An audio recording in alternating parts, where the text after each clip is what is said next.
কোরআনে কারীমের শেষ তিনটি সূরা, এই সূরাগুলো আয়তনে অনেক ছোট ছোট। সূরা ইখলাস, যেটাকে আমরা কুল হুয়াল্লাহ সূরা বলি, সূরা ফালাক এবং সূরা নাস, এই তিনটি সূরা হলো গোটা কোরআনে যত বিশেষ ফজিলতপূর্ণ, বিশেষ মর্যাদাপূর্ণ সূরা আছে তন্মধ্য থেকে অন্যতম। এই তিনটি সূরার মর্যাদা অনেক বেশি। আমি শুধুমাত্র এই তিনটি সূরা সম্পর্কে সংক্ষেপে ফজিলত এবং মর্যাদা এবং কখন কখন আমাদের পাঠ করার নির্দেশ আল্লাহ তাআলা দিয়েছেন, কেন দিয়েছেন সে বিষয়ে কথা বলার পর এই সূরাগুলোর প্রত্যেকটি সংক্ষিপ্ত ব্যাখ্যা অনুবাদে আমরা চলে যাব ইনশাআল্লাহ তাআলা। সময়ত উপস্থিতি, সূরা ইখলাস, সূরা ফালাক, সূরা নাস, সূরা কুল হুয়াল্লাহ, সূরা কুল আউযু বিরাব্বিল ফালাক, সূরা কুল আউযু বিরাব্বিন নাস, এগুলা যার যার মুখস্থ আছে একটু হাত তোলেন সবাই। মাশাআল্লাহ, তার মানে আমাদের সবার মুখস্থ আছে। হাত নামায়েন না, হাত উঠায় রাখেন। আল্লাহ আপনি আমাদের সবাইকে এই তিন সূরার সারমর্ম, এর মর্যাদা, এর ফজিলত, এর নির্দেশ, এর বার্তা, এটা আমাদের সবাইকে গ্রহণ করার, অনুধাবন করার, উপলব্ধি করার, মেনে চলার তৌফিক দান করুন। এবার হাত নামান।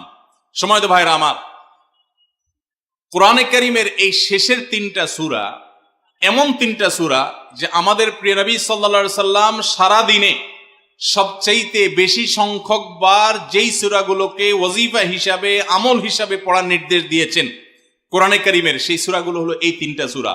এই তিনটা সূরা দিনে এবং রাতে যত বেশি সংখ্যক বার পাঠ করতে হয়, অন্য কোন সূরা, এমনকি অন্য কোন দোয়া এত বেশি সংখ্যক বার পাঠের নির্দেশ কোরআনে অথবা হাদিসে কোথাও দেওয়া হয় নাই। তাহলে এই তিনটা সূরার মর্যাদা, এর কি মর্তবা, এর কি বৈশিষ্ট্য, এর কি মাহাত্ম্য আছে সেটা বুঝবার জন্য আর কিছুর প্রয়োজন নাই। এই একটি কথা যথেষ্ট যে দিন এবং রাত 24 ঘন্টার ভেতরে কোরআনে কারীমের এই শেষ তিনটা সূরা, সূরা ইখলাস, সূরা ফালাক, সূরা নাস, এগুলোকে যত বেশি সংখ্যক বার নবী সাল্লাল্লাহু আলাইহি সাল্লাম পড়ার নির্দেশ দিয়েছেন, তিনি নিজে পাঠ করতেন, এত বেশি সংখ্যক বার অন্য আর কোন দোয়া, আর কোন সূরা, আর কোন আয়াত, আর কোনো কিছু পাঠ করার নির্দেশ আমাদেরকে কোরআন হাদিস দেয় নাই। এখান থেকে এই তিনটার সূরা যে আল্লাহর কাছে কত গুরুত্বপূর্ণ, নবী সাল্লাল্লাহু আলাইহি সাল্লামের কাছে কত গুরুত্বপূর্ণ, যে রিপিটেডলি এত বেশি সংখ্যক বার পাঠ করার নির্দেশ দেওয়া হয়েছে, এটা পরিষ্কারভাবে বোঝা যায় কি যায় না বলেন? সময়ত ভাইরা আমার, সূরা ইখলাস, সূরা ফালাক, সূরা নাস, এই তিন সূরা দিন এবং রাত সব মিলিয়ে আমাদের প্রিয় নবী সাল্লাল্লাহু আলাইহি ওয়াসাল্লাম তিন জায়গায় তিনি তিন সময় এই সূরাগুলো পাঠ করতেন। একটা হলো সকাল এবং সন্ধ্যায়। সকাল এবং সন্ধ্যায় নবী করিম সাল্লাল্লাহু আলাইহি ওয়াসাল্লাম তিন কুল পড়তেন। এটাকে সংক্ষেপে বলা হয় তিন কুল। যেহেতু তিন সূরার শুরুতে কুল শব্দটা আছে, এই জন্য সংক্ষেপে বলা হয় তিন কুল। এই তিন কুল, ইখলাস, ফালাক, নাস, এই শেষের তিনটা সূরা কোরআনের, এই তিনটা সূরাকে আমাদের প্রিয় নবী সাল্লাল্লাহু আলাইহি সাল্লাম সকাল সন্ধ্যায় পড়তেন। একটা টাইম পাইলাম, কোন টাইমে পড়তেন? সকাল এবং সন্ধ্যায়। সকাল এবং সন্ধ্যার পাশাপাশি তিনি রাতে ঘুমানোর আগে আবার পড়তেন। তাহলে দুইটা টাইম পাইলাম। আরেকটা টাইম হলো 5 ওয়াক্ত নামাজের পরেও তিনি পাঠ করতেন। তাহলে কয় টাইম হলো? 3 টাইম। 3 কুল পড়তে হয় প্রতিদিন, রাত পুরা 24 ঘন্টার মধ্যে কয় টাইম? 3 কুল 3 সময়ে পড়তে হয়। সকাল এবং সন্ধ্যা এবং রাত এই সময়গুলোতে পড়তে হয় প্রত্যেকটা 3 বার করে। 3 বার পড়লে কি লাভ হয়? নবী করিম সাল্লাল্লাহু আলাইহি সাল্লামের পরিষ্কার হাদিস রয়েছে, যদি কেউ সকালে 3 কুল 3 বার করে পাঠ করে, সূরা ইখলাস 3 বার, সূরা ফালাক 3 বার, সূরা নাস 3 বার যদি কেউ পাঠ করে, সন্ধ্যার আগ পর্যন্ত সারা দিনের জন্য ওই পাঠকারী ব্যক্তি আল্লাহ তাআলার জিম্মায়, আল্লাহর হেফাজতে, আল্লাহর নিরাপত্তায় সে চলে যায়। যত প্রকার অনিষ্ট আছে, ক্ষতি আছে, দৃশ্যমান ক্ষতি, অদৃশ্যমান ক্ষতি, সব ধরনের ক্ষয়ক্ষতি থেকে এবং আকস্মিক বিপদ থেকে, মুসিবত থেকে আল্লাহ রাব্বুল আলামিন ওই ব্যক্তিকে হেফাজত করেন, যে ব্যক্তি ইয়াকিনের সাথে, ঈমানের সাথে, দৃঢ়তার সাথে আল্লাহ তাআলার কাছে প্রার্থনা করে এই সূরাটা সকালে 3 বার পাঠ করে। একইভাবে যে ব্যক্তি সন্ধ্যায় পাঠ করে, মাগরিবের আগে বা পরে, আসরের পর থেকে নিয়ে মাগরিবের আগে কিংবা এশার আগ পর্যন্ত পুরো সময়ের ভিতরে যদি কেউ এই 3 কুল 3 বার পাঠ করে, তো সারা রাত জুড়ে ওই ব্যক্তি, এই পাঠকারী ব্যক্তি আল্লাহ রাব্বুল আলামিনের নিরাপত্তায় প্রবেশ করে যায়। একইভাবে আমাদের প্রিয় নবী সাল্লাল্লাহু আলাইহি সাল্লাম প্রত্যেক 5 ওয়াক্ত নামাজের প্রত্যেক ওয়াক্তের পর এই 3 কুল পাঠ করতেন একবার। কয়বার? একবার সূরা ইখলাস, একবার সূরা ফালাক, আর একবার সূরা নাস। তাইলে মোট দিন এবং রাতে কয় জায়গায় কয় টাইমে এই সূরাগুলো পাঠ করতে হয়?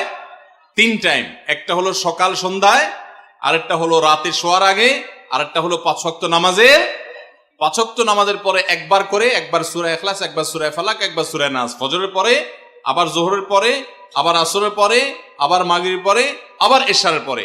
তাহলে দিন এবং রাত 24 ঘন্টায় এই 3 কুল কত বেশি গুরুত্বপূর্ণ হলে কোরআনের অন্য কোন সূরা, অন্য কোন আয়াত এত বেশি জায়গায়, এত বিভিন্ন জায়গায়, বিভিন্ন সময় নবী সাল্লাল্লাহু আলাইহি সাল্লাম এত সংখ্যকবার আমাদেরকে পাঠের নির্দেশ দেন নাই। এখান থেকে বোঝা যায় এই সূরাগুলো কত গুরুত্বপূর্ণ, কত প্রয়োজনীয় এবং কত ফজিলত এবং মর্যাদাপূর্ণ। ভাইরা আমার, দিন এবং রাত 24 ঘন্টার ভিতরে 3 সময় এই সূরাগুলো মোট কতবার পাঠ করা হয়? আসুন আমরা হিসাব করি। সকাল, সন্ধ্যা এবং রাতে 3 বার করে যদি পাঠ করা হয় তাহলে কয়বার হলো? 9 বার করে। সকালে 3 বার, সন্ধ্যায় 3 বার, রাতে 3 বার, তাহলে মোট কয়বার হলো? 9 বার। আর 5 ওয়াক্ত নামাজের পরে 5 বার, কয়বার হলো? 9 আর 5 কত? 14। সূরা ইখলাস দিনে কয়বার পড়তে হয়? কমপক্ষে 14 বার পাঠ করা সুন্নাহ। সূরা ফালাক দিনে 14 বার পাঠ করা সুন্নাহ। সূরা নাস দিনে 14 বার পাঠ করা, এটা সুন্নাত নবী সাল্লাল্লাহু আলাইহি সাল্লামের। এই আমলটা আমরা অনেকে জীবনে আজকে প্রথম শুনেছি, অনেকে হয়তো আগে থেকে জানি। আমি এই ফজিলত এবং মর্যাদার কথা যে বললাম, আল্লাহ নবী সাল্লাল্লাহু আলাইহি সাল্লাম যে বলেছেন সকালে পড়লে সারাদিন, সন্ধ্যা পড়লে সারা রাত, রাতে শোয়ার সময় পড়লে, বিশেষ করে রাতে মানুষ ঘুমন্ত অবস্থায় নানা রকমের ক্ষয়ক্ষতির আশঙ্কা থাকে। এই সব ধরনের ক্ষয়ক্ষতি থেকে আল্লাহর নিরাপত্তা এসে চলে আসে। আল্লাহ তার হেফাজতে জিম্মাদারি নিয়ে নেন, দায়িত্বশীল হয়ে যান। সবকিছু থেকে যথেষ্ট, সবকিছু থেকে আল্লাহ তাআলা তাকে নিরাপদ করে দেন। এই বিশ্বাস, এই ইয়াকিন নবী সাল্লাল্লাহু আলাইহি সাল্লামের কথার প্রতি আমাদের আছে না নাই? তাহলে এই সূরাগুলো আমরা আজ থেকে আমল করব তো ইনশাআল্লাহ। এই 3 কুল সকাল সন্ধ্যায় এবং রাতে ঘুমানোর আগে এটা পাঠ করার একটা বিশেষ পদ্ধতি আছে। সেটা হলো নবী করিম সাল্লাল্লাহু আলাইহি সাল্লাম শিক্ষা দিয়েছেন এই 3 কুল। সূরা ইখলাস 3 বার পড়বেন, সূরা ফালাক 3 বার পড়বেন, সূরা নাস 3 বার পড়বেন। পড়ে 2 হাতকে এরকম কোষ করবেন, এভাবে কোষ করবেন। কোষ করে এই কোষের মধ্যে ফু দিবেন। নিজের কোষের ভিতরে 3 বার পড়ে ফু দিয়ে এরপর সেটাকে পুরা শরীরের মধ্যে মুছে ফেলবেন। যেখানে যেখানে হাত নেওয়া সম্ভব হয়, শরীরের যতটুকু জায়গায় হাত নেওয়া সম্ভব হয়, সামনে পেছনে চেষ্টা করে যতটুকু সম্ভব হয় ততটুকু মাসা করবেন, মুছবেন হাত দিয়ে। এর মাধ্যমে আল্লাহ তাআলা আপনাকে হেফাজত করবেন। ছোট ছোট বাচ্চা যারা আছে, দুধের শিশু, 2 বছর, 4 বছর, 6 বছর, যারা পড়তে পারে না এখনো বা মুখস্থ নাই, সে বাচ্চাদেরকে মা বাবা বা তাদের কাছের কোনো লোকজন তারা পড়ে 3 বার ফু দিবেন। আবার 3 বার পড়ে নিজের ছেলে মেয়ের সবার শরীরে ফু দিয়েন না, প্রত্যেকের জন্য 3 বার। আপনারটা আপনি করবেন, বাচ্চাকে করে দিবেন। এই আমলগুলো আল্লাহ তাআলা আমাকে যেদিন জানার তৌফিক দিয়েছে, আপনাদের উৎসাহের জন্য বলি, সারাদিনে আর কোনো আমল করতে পারি আর না পারি, নফল আমল হিসাবে এই আমলটা সজ্ঞানে, বিশেষ কোনো বিপদ আপদ মুসিবত না হলে আমি আলহামদুলিল্লাহ এই আমলটা কখনো ছাড়ি না, প্রতিদিন করি আলহামদুলিল্লাহ। আজকেও শুরুতেও এই আমলটা আমি করে নিয়েছি। আপনারা সবাই আমলটা করবেন তো ইনশাআল্লাহ? কে কে নিয়ত করছেন আজ থেকে 3 কুল এই 3 টাইম জীবনে কখনো ছাড়বেন না? একটু দাঁড়ায় হাতটা তুলে আল্লাহকে দেখাই দেন। সবাই নিয়ত করছেন তো? আল্লাহ আমাদের সবার হাতগুলোকে কবুল আর মঞ্জুর করে নিন। আল্লাহ তাআলা আমাদের সকল ক্ষয়ক্ষতি থেকে হেফাজতের জন্য আল্লাহ একাই যথেষ্ট হয়ে যান। ভাইরা আমার, তাহলে 3 কুলের আমলটা করবো তো ইনশাআল্লাহ? 3 কুল সম্পর্কে আরো অনেক কথা বলার আছে। এই 3 কুলের ফজিলত এবং মর্যাদা নিয়ে আরো বহু কথা শোনাবার আছে, কিন্তু আমি শুধুমাত্র এটুকু যথেষ্ট মনে করি আমলের জন্য। আমরা এটাকে আমল করব। আমাদের সারা দিনে সারা রাতে কত রকমের বিপদ আপদের ভয় থাকে, আশঙ্কা থাকে। আপনি যদি কোনো এলাকার কোনো প্রভাবশালী ব্যক্তির সাথে আপনার পরিচয় থাকে, আর ওই ব্যক্তি যদি বলে তোমার কোনো সুবিধা অসুবিধা যেন না হয়, এই এলাকায় প্রবেশ করলে আমাকে একটা SMS করে রাখবা।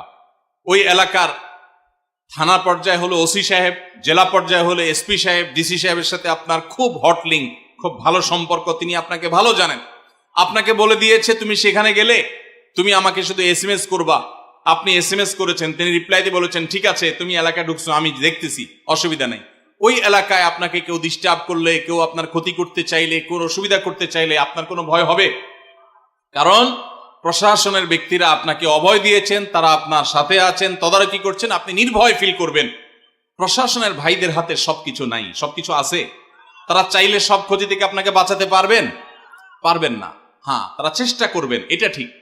এইটুকুর কারণে যদি আপনার এত আস্থা তৈরি হয়, তো আরশে আজিমের মালিক স্বয়ং আহকামুল হাকিমিন আল্লাহ রাব্বুল আলামিন, যার হাতে মানুষের জীবন, যার হাতে মানুষের মৃত্যু, যার হাতে মানুষের সকল লাভ, সকল ক্ষতি, সকল কল্যাণ, সকল অকল্যাণ, সেই আরশের মালিক বলছেন তুমি সকাল এবং সন্ধ্যায়, রাতে শোয়ার সময় এই 3 কুলের আমল যদি তুমি করো, তো আল্লাহ রাব্বুল আলামিন স্বয়ং তোমার সব কিছু থেকে তোমার জন্য যথেষ্ট হয়ে যাবে। তোমার কোনো কিছুর প্রয়োজন হবে না। আল্লাহর কথার প্রতি যদি ইয়াকিন থাকে, নবী সাল্লাল্লাহু আলাইহি ওয়াসাল্লামের হাদিসের প্রতি যে বিশ্বাস থাকে যদি, তাহলে ইনশাআল্লাহ আজ থেকে আমরা কেউ, আমার পর্দা আলের মা বোনরা যারা শুনছেন, আমরা যারা শুনছি, আমরা কেউ এই আমলটা ছাড়বো না ইনশাআল্লাহ। সবাই আমল করবো তো ইনশাআল্লাহ? তাহলে 3 কুল 3 টাইমে দিনে মোট 14 বার এটা আমরা পড়বো। এখন পড়ার ক্ষেত্রে আবার একটা সমস্যা হলো, এই টাইপের আমলগুলো আমরা পড়ি খুব তাড়াহুড়া করে। যেমন সুবহানাল্লাহ 33 বার, আলহামদুলিল্লাহ 33 বার, 5 ওয়াক্ত নামাজের পরে আল্লাহু আকবার আছে না নাই? এগুলো সাধারণত কিভাবে পড়ে মানুষ বলেন? আমরা তো সবাই এ রোগের রোগী। কিভাবে পড়ি আমরা বলেন? সুবহানাল্লাহ সুবহানাল্লাহ সুবহানাল্লাহ সুবহানাল্লাহ সুবহানাল্লাহ সুবহানাল্লাহ সুবহানাল্লাহ। আমি যদি এখন মেজো ভাইকে বলি ভাই আল্লাহ আপনার ভালো রাখবে, ভালো আছেন ভাই, কি হয়েছেন, আমি যদি তাড়াহুড়া করে কথা বলবো, উনি বলবে লোকটার কি মাথা কোনো সমস্যা হলো কিনা। কারণ আমি একটা মানুষের সাথে যখন কথা বলবো, এমনকি ওনার প্রশংসা, সুবহানাল্লাহ মানে আল্লাহর পবিত্রতা বর্ণনা করা, এটা আলহামদুলিল্লাহ মানে আল্লাহর প্রশংসা করা, তো আপনি আল্লাহর প্রশংসা, আল্লাহর গুণকীর্তন করতে গিয়ে যদি বলেন যে উনি খুব ভালো মানুষ, উনি এটা করে, উনি সেটা করে, আমি তাড়াহুড়া করে বলবো যে কি ব্যাপার ভাই, আপনারা কেউ দৌড়ায় নাকি? তো আপনি সুবহানাল্লাহ আলহামদুলিল্লাহ যদি তাড়াহুড়া করে পড়েন, তো এই সুবহানাল্লাহ আলহামদুলিল্লাহ যে মর্যাদা আপনার পাওয়ার কথা, তাড়াহুড়ার কারণে সেই মর্যাদা পাবেন না। মহব্বতের সাথে পড়বেন, অর্থ বুঝে, সুবহানাল্লাহ সুবহানাল্লাহ সুবহানাল্লাহ আলহামদুলিল্লাহ আলহামদুলিল্লাহ। কোয়ালিটি মেনটেন করবেন। দেখেন আমাদের মুসলমানদের, গোটা দুনিয়া জুড়ে মুসলমানদের একটা বড় ত্রুটি হলো যে আমরা আজকাল কোনো কাজে, সেটা দুনিয়ার কাজ হোক আর আখিরাতের কাজ হোক, সব কাজেই আমরা তাড়াহুড়া করে কোয়ালিটিটা নষ্ট করে ফেলি, আমরা কোয়ালিটিটা ঠিক রাখি না। আমার আফসোস লাগে অমুসলিম প্রধান দেশগুলোতে যখন যাই বা তাদেরকে যখন দেখি যে তারা কাজের মধ্যে কোয়ালিটিটা ঠিক রাখে, যেটাই করে কোয়ালিটি ঠিক রাখে, অথচ এই নির্দেশ আমাদেরকে আমাদের রাসূল দিয়েছেন, ইন্নাল্লাহা ইউহিব্বু ইযা আমিলা আহাদুকুম আমালান আইয়ুতকানাহু, আল্লাহ পছন্দ করেন বান্দা যেই কোনো কাজ করুক, আমালান আই আমালিন, যে কোনো কাজ করুক, সেটা দুনিয়ার কাজ হোক, সেটা আখিরাতের কাজ হোক, সুদৃঢ়ভাবে করবে, সুন্দরভাবে করবে, উত্তম রূপে করবে, এটা আল্লাহ তাআলা পছন্দ করেন। আর আজকাল আমাদের অবস্থা কি? আমাদের অবস্থা হলো যে আমরা তাড়াহুড়া করি। ভাইরা আমার, এই তাড়াহুড়া করে কোয়ালিটি নষ্ট করা যাবে না, বরং 3 কুল যতবার যেখানে পড়তে বলা হয়েছে মহব্বতের সাথে আস্তে আস্তে পাঠ করবেন। আল্লাহ আমাদের সবাইকে আমলের তৌফিক দান করবেন, আমিন। ভাইরা আমার, তাহলে 3 কুলের ফজিলত জানলাম আমরা, কখন কতবার পাঠ করব, কেন পাঠ করব, তার উপকারিতা কি, সেটাও আমরা জানলাম। আমাদের ছোট্ট একটা বই আছে রাসূলুল্লাহ সাল্লাল্লাহু আলাইহি সাল্লামের সকাল সন্ধ্যার দোয়া ও জিকির, সেখানে সকাল সন্ধ্যা নবী সাল্লাল্লাহু আলাইহি সাল্লাম যে জিকির, দোয়া জিকির গুলো করতেন, সেগুলো দেওয়া আছে চটি বই, এগুলো অনলাইন থেকে ডাউনলোড করেও পড়তে পারেন, টাকা দিয়ে কেনারও প্রয়োজন নাই। সেগুলোর মধ্যে এই আমলটা সর্বাগ্রে গুরুত্বের সাথে শুরুর দিকে এটা রাখা আছে, আমরা চেষ্টা করব আমলের।